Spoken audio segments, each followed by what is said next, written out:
ইব্রাহিম বিন Adham বলেন ফারিকুন feel জান্নাতি ওয়া ফারিকুন ফিস সাঈদ।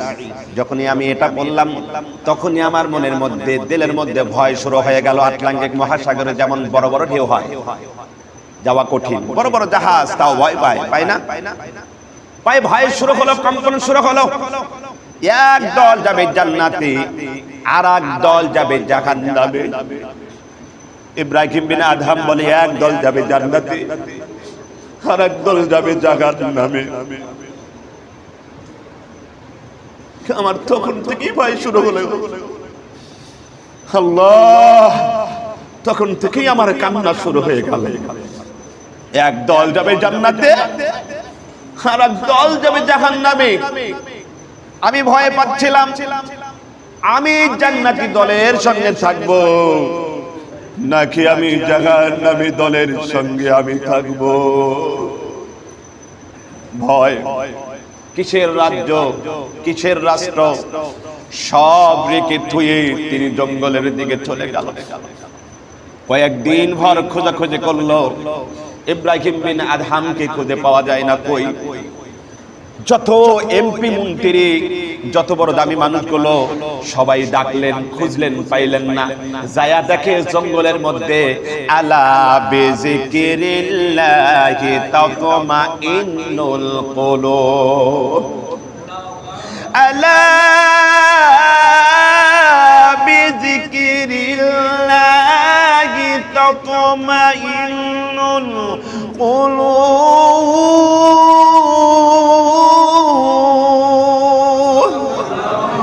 কলবে আল্লাহর জিকির আছে সেই কলবে শান্তি আছে, আর যেই কলবে জিকির নাই সেই কলবে জিকির করার কথা বলেছেন কে? জিকির করছেন।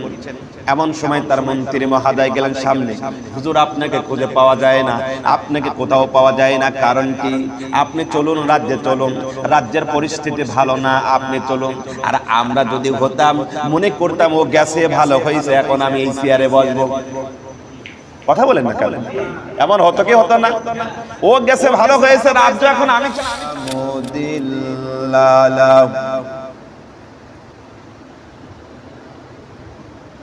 ومن يضلله فلا هادي له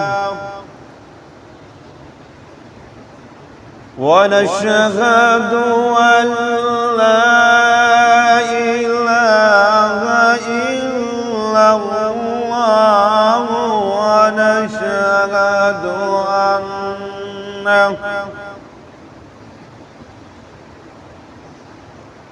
سيدنا وسندنا وحبيبنا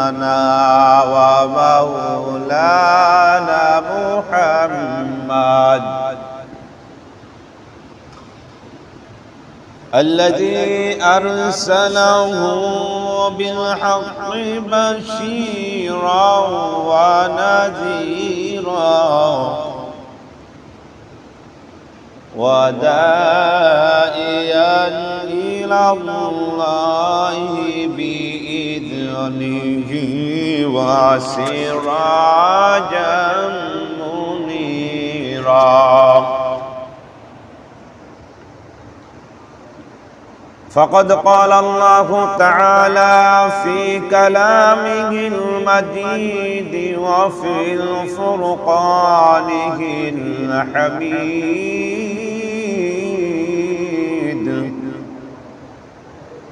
আমার সঙ্গে মোহাব্বতে তেলাওয়াত করুন আউযু বিল্লাহি মিনাশ শাইতানির রাজীম. বিসমিল্লাহির রহমানির রহিম.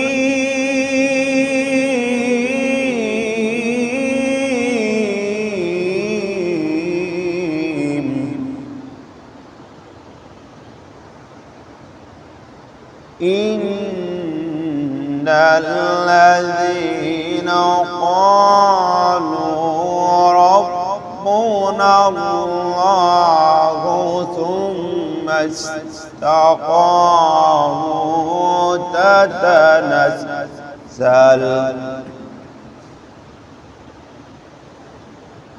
تتنزل عليهم الملائكة ألا تخافوا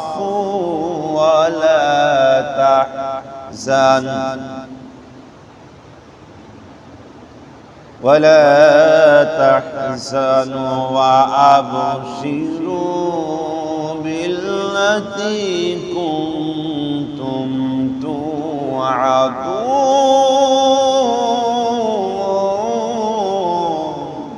الله أكبر. إن الله وملائكته يصلون على النبي يا أيها الذين آمنوا صلوا عليه وسلموا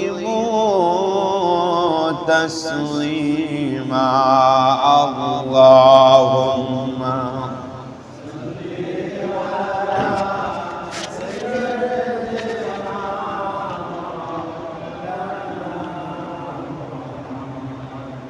وعلى آل سيدنا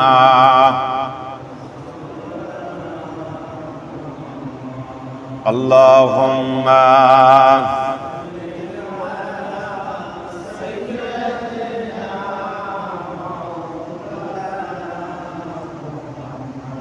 وعلى آل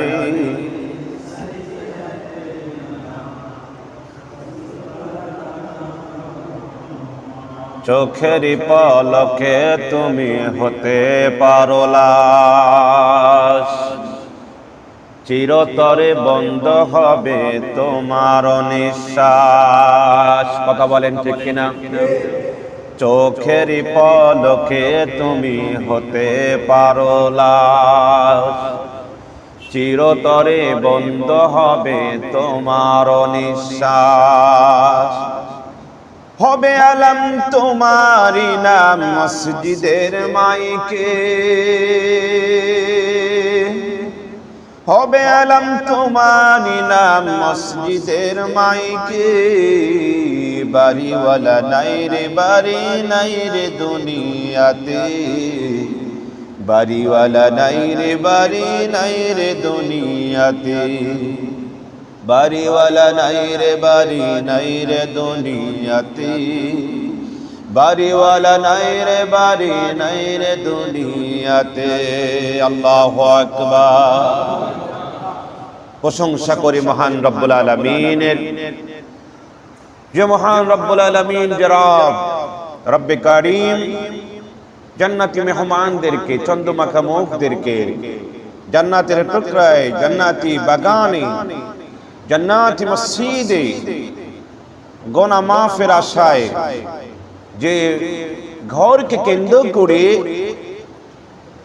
যে বরকতময় জান্নাতি বাগানে জুমার নামাজে পাঁচ ওয়াক্ত সালাতে আল্লাহ রাব্বুল আলামিনের কোন বান্দা যখন প্রবেশ করে, আল্লাহ সুবহানাহু ওয়া তাআলা তার তামাম জিন্দেগীর গুনাহগুলো মাফ করে দেন।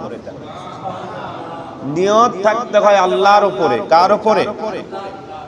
ইন্নামা আমালু বিন্নিয়াত। নিয়ত থাকতে হবে আল্লাহর উপরে। নিয়ত ছাড়া কোনো কিছু হয় না।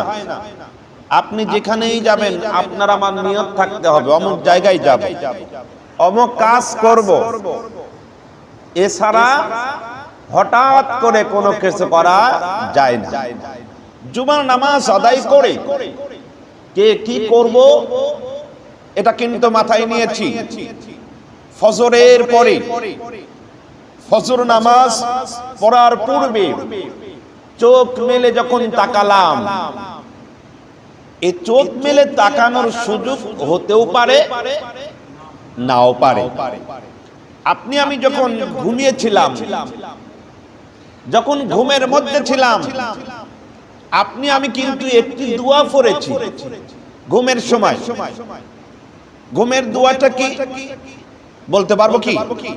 ঘুমের দোয়া আল্লাহুম্মা বিসমিকা আমুতু ওয়া আহইয়া। আচ্ছা বলেন তো, শুধু যারা ইমাম, শুধু যারা আলেম কিংবা মাদ্রাসার তালিবে ইলম, কিংবা শুধু হাজি যারা, কিংবা যারা 5 ওয়াক্ত সালাত আদায় করে, বলেন তো শুধু তারাই কি ঘুমের দোয়া পড়বে নাকি সবাই পড়বে? সবাই পড়বে। ঘুম ভাঙলে কি সকাল, না ভাঙলে অন্ধকার। যদি ভাঙে তো ভালো, যদি না ভাঙে তাহলে মরা লাশ। আপনাকে আমাকে সে সময় কেউ কিন্তু বলবে না মাওলানা মাসুদ রানা মিলন, কিংবা অমক হাজী সাহেব, কিংবা অমক মোহাম্মদ অমক, বলবে না। তখন বলবে মৃত্যু, তাড়াতাড়ি গোসল করাও লাশকে, ধোয়াও। এ কথাই তো বলা হয় নাকি?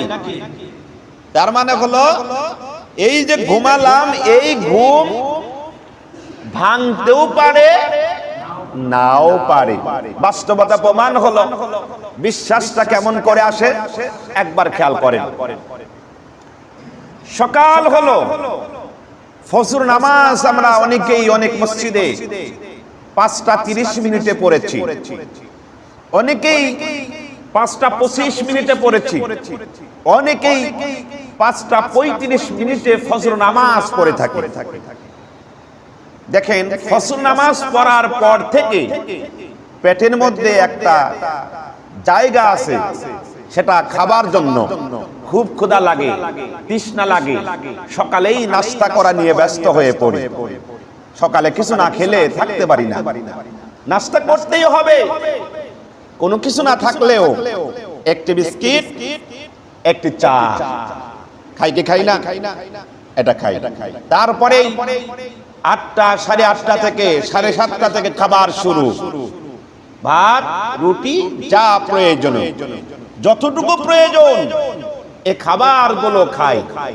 কেউ বা খাবার সময় খাবার দোয়া বলি, কেউ বা খাবার দোয়া বলতে পারি না। শেখারও চেষ্টা, বিসমিল্লাহি ওয়া আলা বারাকাতিল্লাহ বলে যে খাবার খেতে হয়, এটা আমরা অনেকেই জানি না এবং শেখার চেষ্টাও করি না। খাবার খাইলাম, আবার মাঝে নাস্তা আছে, কথাগুলো খেয়াল করেন।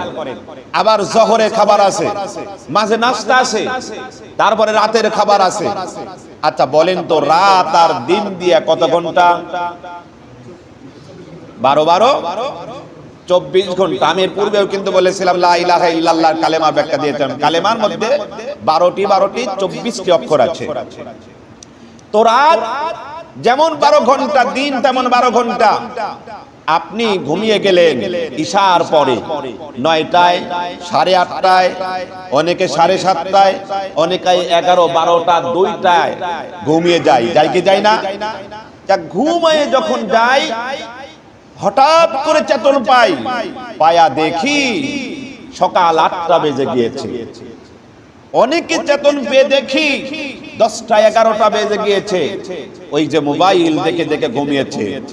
কিংবা 8টা, 9টার সময় ঘুমানোর পরে একটা জিনিস খেয়াল করে দেখবেন, এই যে 8টা, 10টা ঘন্টা ঘুমালেন, তখন মনের মধ্যে জাগে, মনে হয় এই বুঝি আমি ঘুমালাম নাকি? এমন হয় না? এই যে শুইলাম, এখন দেখি 8 থেকে 9, 10 ঘন্টা ঘুম হয়ে গেছে। কি আশ্চর্য! 9 ঘন্টা ঘুমালাম, 8 ঘন্টা ঘুমালাম, সেখানে কোনো নাস্তা করি নাই, কিন্তু ঘুম ভেঙে গেল কিভাবে? এই জন্য আল্লাহ রাব্বুল আলামিন বললেন, হে পৃথিবীর মানুষ, দেখো আমি আল্লাহ ইচ্ছা করলে সব করতে পারি। এক জায়গায় বসে বসে যদি আধা ঘন্টা সময় থাকো, তাহলে তোমার মাজা লেগে যায়, পিঠ পেট লেগে যায়, আবার হেঁটে এদিক ওদিক যেতে হয়। 1 ঘন্টা বসে থাকতে তুমি পারো না, কিন্তু 8 ঘন্টা 10 ঘন্টা বিছানায় ঘুমিয়ে থাকো, কিন্তু তারপরে তোমার কোনো সমস্যা হয় না।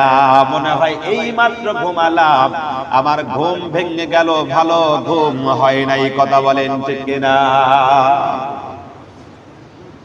এই জন্য আল্লাহর শুকরিয়া আদায় করতে হয়। আল্লাহ যে আমাকে বাঁচিয়ে রেখেছে, আল্লাহ যে আমার উপরে নামাজ ফরজ করেছেন, আল্লাহর হুকুম যদি না মানি, বলেন তো কি জবাব দেব? এই জন্য চোখের পলকে হয়ে যেতে পারি লাশ, কোনো মূল্য নাই, কোনো দাম নাই, কোনো পাওয়ার ক্ষমতা কোনো কাজে লাগে না। এত পাওয়ার, এত ক্ষমতা সব নিমিষেই ক্লিয়ার হয়ে যায়, পড়ে থাকে। দামি বিছানাও তাকে গ্রহণ করে না, দামি দামি পোশাক তাকে গ্রহণ করে না, পোশাকটাও খুলে নেয়।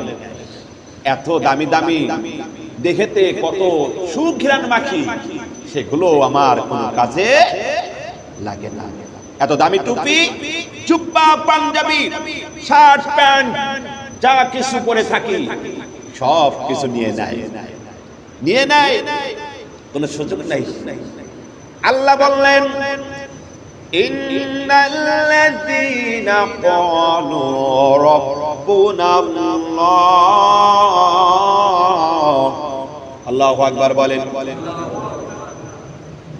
রাব্বুনাল্লাহু সুম্মা ইসতাকামু তাতানাজ্জালু আলাইহিমুল মালাইকাতু আল্লা তাখাফু ওয়া লা তাহজানু ওয়া আবশিরু বিল জান্নাতিল্লাতী কুনতুম তুআদুন। আল্লাহু আকবার। আল্লাহ রাব্বুল আলামিন ডেকে বললেন, ঈমানদাররা তোমরা শুনে নাও। ঈমানদার, আমি মহান রব্বুল আলামিন তোমাদেরকে ডেকে বললাম, জানিয়ে দিলাম, ইন্নাল্লাযীনা ক্বালু রাব্বুনাল্লাহ, নিশ্চয়ই যারা আমাকে রব বলে স্বীকার করে। বলেন তো আমরা আল্লাহকে রব বলে স্বীকার করি কি করি না? সবাই বলি, নামাজে পড়ে সেও বলে আল্লাহ আছেন, নামাজ যে পড়ে না সেও বলে আল্লাহ আছেন, নামাজ যে পড়ে সেও বলে আল্লাহর কাছে যাওয়া লাগবে, নামাজ যে পড়ে না সেও বলে আল্লাহর কাছে যাওয়া লাগবে, কোনো মাপ নেই। গুনাহ করে যদি বলা যায়, ভাই এই গুনাহটা করে ফেলেছো, এটা কিন্তু ঠিক হয়নি, নিজেও বলে আসলে আমি এটা করেছি, ঠিক করি নাই। আজকে বাস্তবতায় আসতেছিলাম, প্রতিমধ্যে একটি ভাই, খুবই সুন্দর চেহারা, আমার খুব ভালো লাগছিল। আল্লাহ, তুমি এত সুন্দর করে মানুষকে সৃষ্টি করেছো, এত সুন্দর মানুষ বানাইছো, পৃথিবীতে মানুষকে যত সুন্দর করে বানিয়েছে, এত সুন্দর করে পৃথিবীতে আর কোনো কিছু বানান নাই। মানুষের উপরে যত সুন্দর সুন্দর খাবার আল্লাহ দিয়েছেন, এই সুন্দর খাবার আর পৃথিবীর কাউকে দেন নাই। পৃথিবীতে যতগুলো কিছু আছে, দেখবেন গরুকে যদি ঘাস এনে দেন, এই ঘাসটা কাঁচাই খেতে হয়। ঘাসের মধ্যে কতটুকু ময়লা আছে, কি ধরনের পোকা আছে, গরু কিন্তু বুঝতে পারে না, ওভাবেই মুখ লাগিয়ে খেতে হয়। হাতি, ঘোড়া যা বলেন সব এভাবেই মুখ লাগিয়ে খাইতে থাকে। কিন্তু মানুষ দেখেন, সমুদ্রে, আটলান্টিক মহাসাগরে, বহু জায়গায় নদ নদী, খাল বিলে উড়ন্ত পাখিগুলো ওড়ে, সেখানেই মাছগুলো পানির মধ্যে কিভাবে ঘুরছে, তবুও তাদের মুখের ছোবল দিয়ে, পায়ের অঙ্গুলি দিয়ে সেই মাছটাকে শিকার করে তারা কিন্তু ভেজে, আগুন দিয়ে পুড়িয়ে, মশলা দিয়ে খায়। কি এগুলো কি খায়? খায় না। আল্লাহর কি নিয়ামত, শুকরিয়া একবার আদায় করে দেখেন। ওরা শুধু মাছ যেমন তেমনই বোঝে, কিন্তু আল্লাহ রাব্বুল আলামিন এই মানুষকে মুখে এমন একটা স্বাদ দিয়া দিল, সব তরকারি রান্না করেছে, একবার শুকরিয়া আদায় করে দেখেন, সব সুন্দর করে রান্না করেছে। বাজারের শিরা মশলাগুলো নিয়ে এসে হাজির করেছেন, রান্না করেছেন, তেল দিল, সব দিল, মশলা দিল, তারপরে মরিচ পেঁয়াজ সব কেটে দিয়া রান্না করেছে। ইলিশ মাছ কিংবা বোয়াল মাছ, শোল মাছ, যত প্রকার বায়াম মাছ, যত প্রকার গোশ আছে সব সুন্দর করে রান্না করে আপনার সামনে দিয়েছে। বলেন তো একটা জিনিস দেয় নাই, তাহলে বলেন তো সে খাবার খাইতে কি মজা লাগবে, খাইতে পারবেন? বলেন তো কোন জিনিস? লবণ। এই লবণকে যদি বলি লবণ, তাহলে কিন্তু খারাপ হবে না। আর এই লবণকে যদি বলি নুন, আর নুন বলার কারণে কোরআনুল কারীমের একটি অক্ষর আপনার আমার জন্য উচ্চারণ হয়ে গেল। একটি অক্ষরে আল্লাহ 10টা করে নেকি দান করে দিল। জোরে বলুন সুবহানাল্লাহ। নুন যদি বলি নুন, তাহলে কি আমাকে খারাপ বলবে, মূর্খ বলবে, অজ্ঞানী বলবে? কিন্তু নুন বলেছেন, দেখেন সওয়াব কোথায়। নুন বলেছেন বলতে দেরি আল্লাহ রাব্বুল আলামিন যে নিয়ামত, যে বরকত দান করলেন, একটা অক্ষর পড়ার কারণে 10টা করে নেকি আপনার আমলনামায় দান করে দিলেন। জোরে বলুন সুবহানাল্লাহ। খাবার পূর্বে কোন মানুষ যদি লবণ কিংবা নুন বলেন, এই নুনটা যদি খায়, এই নুন খাবার দোয়া আছে না নাই? বলেন আছে তো। যদি আমরা বলি নুন খাবার দোয়া কি, আমরা কিন্তু অনেকেই বলতে পারবো না। হানিয়া মারিয়া, হানিয়া মারিয়া, আমরা কিন্তু বলতে পারি না। কিন্তু নুন খান, এই নুনটা খাবার পূর্বে এক চিমটে হালকা একটু লবণ মুখে দেওয়া রাসূলের সুন্নাহ। সুবহানাল্লাহ। দোয়া আছে প্রত্যেকটি জায়গায়, আপনি প্রত্যেকটি কদম ফেলবেন সে দোয়াটা আছে। সুবহানাল্লাহ। এই নিয়ামত বরকত দিয়েছেন কে? এই জন্য শুকরিয়া আদায় করতে হবে কার? আল্লাহ বলছেন শুকরিয়া আদায় করো আমার। এই শুকরিয়া আদায় করলে আমি নিয়ামত বরকত আমি দান করে দেব। জোরে বলুন সুবহানাল্লাহ। এই জন্য দেখুন আল্লাহ সুস্বাদু বাড়িয়ে দিল, সব কিছু দিল, কিন্তু লবণ দিল না, তাহলে তরকারির স্বাদ হইল না।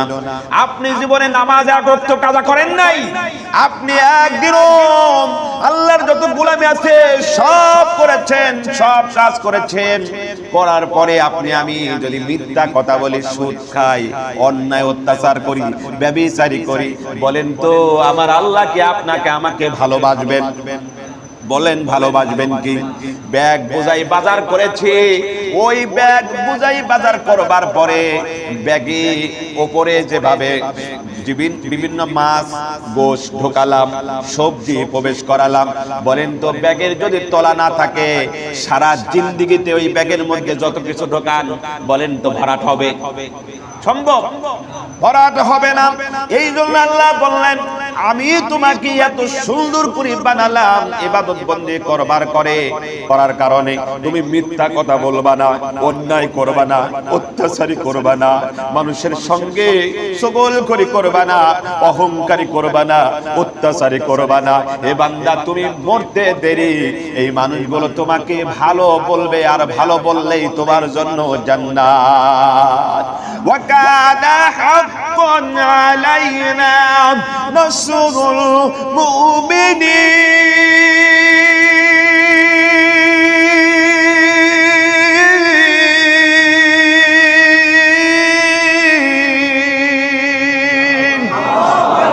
আর জোরে বলেন আল্লাহু আকবার। কুরআন শুনতে খারাপ লাগে না, ভালো লাগে?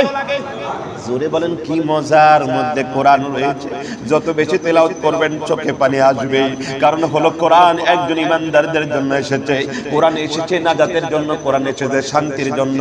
কোরআনে যত শান্তি দেবে অন্য জায়গায় শান্তি পাওয়ার জায়গা নাই। তার বাস্তব প্রমাণ ইব্রাহিম বিন আদহাম। ইব্রাহিম বিন আদহাম রাষ্ট্র চালায়, দেশ চালায়, দেশ চালাইতে চালাইতে বলেন তো যে যত বড় দামি তার হিসাবও বেশি, তার সময়ও লাগে, সময় পায় না, কর্ম করতে হয়, অনেক হিসাব করতে হয়।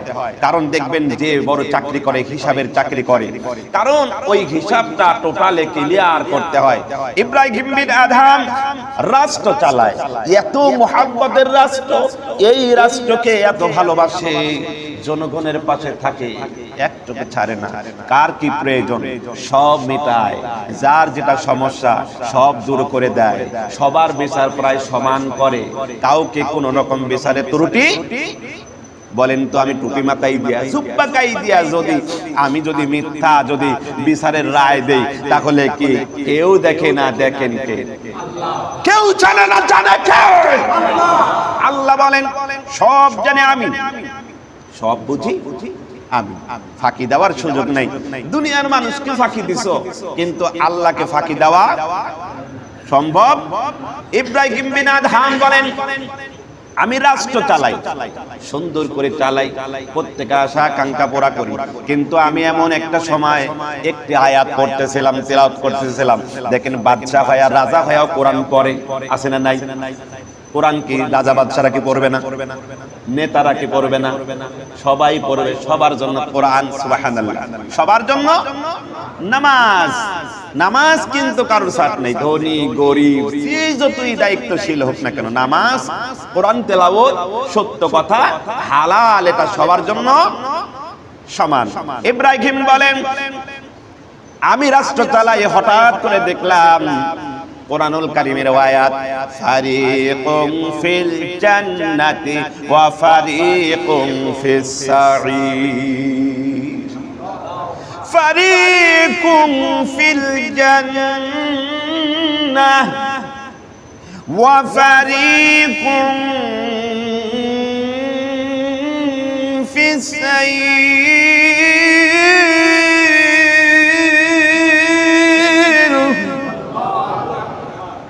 বলেন তো কোরআন শুনতে ভালো লাগে কিনা? কি মজা! এত করি, এত তেলাওয়াত করি, আজ পর্যন্ত কেউ বলে না ভালো লাগে না।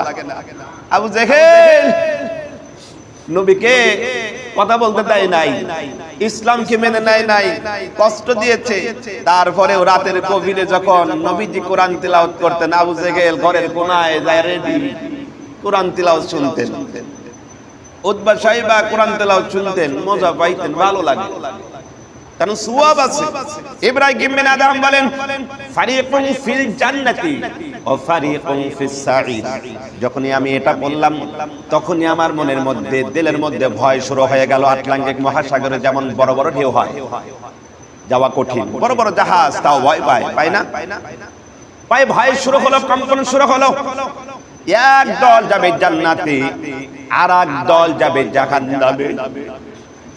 ইব্রাহিম বিন আদহাম বলে এক দল যাবে জান্নাতে, আর এক দল যাবে জাহান্নামে।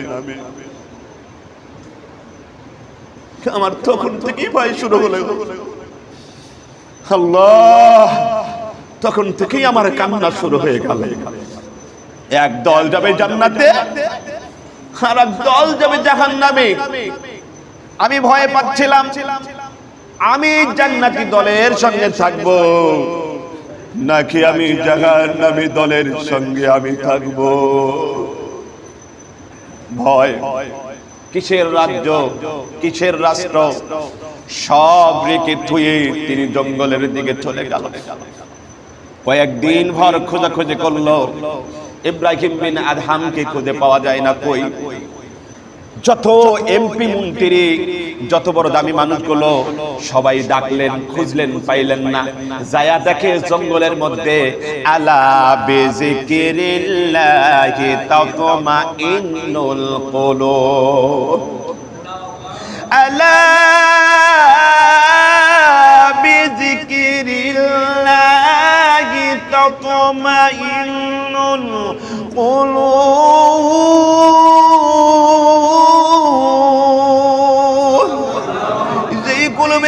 জিকির আছে সেই কলবে শান্তি আছে, আর যেই কলবে জিকির নাই সেই কলবে জিকির করার কথা বলেছেন কে?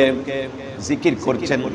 এমন সময় তার মন্ত্রী মহোদয় গেলেন সামনে, হুজুর আপনাকে খুঁজে পাওয়া যায় না, আপনাকে কোথাও পাওয়া যায় না, কারণ কি? আপনি চলুন রাজ্যে চলুন, রাজ্যের পরিস্থিতি ভালো না, আপনি চলুন। আর আমরা যদি হতাম, মনে করতাম ও গেছে ভালো হয়েছে, এখন আমি এই চেয়ারে বসবো। কথা বলেন না কেন?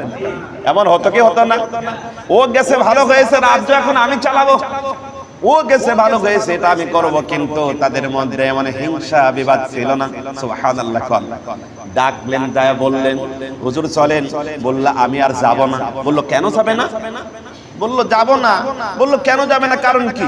বলল যে এই কারণে আমি সেখানে যাব না, আমি যদি যাই আমি গুনাহগার, হয়তো আমার জিন্দেগিতে অনেক গুনাহ হতে পারে, তো আমাকে যদি একটি সলিউশন যদি দাও, প্রশ্ন করছি এটাকে যদি সমাধান তুমি দিতে পারো তাহলে তোমাদের সঙ্গে আমি যাব। সুবহানাল্লাহ।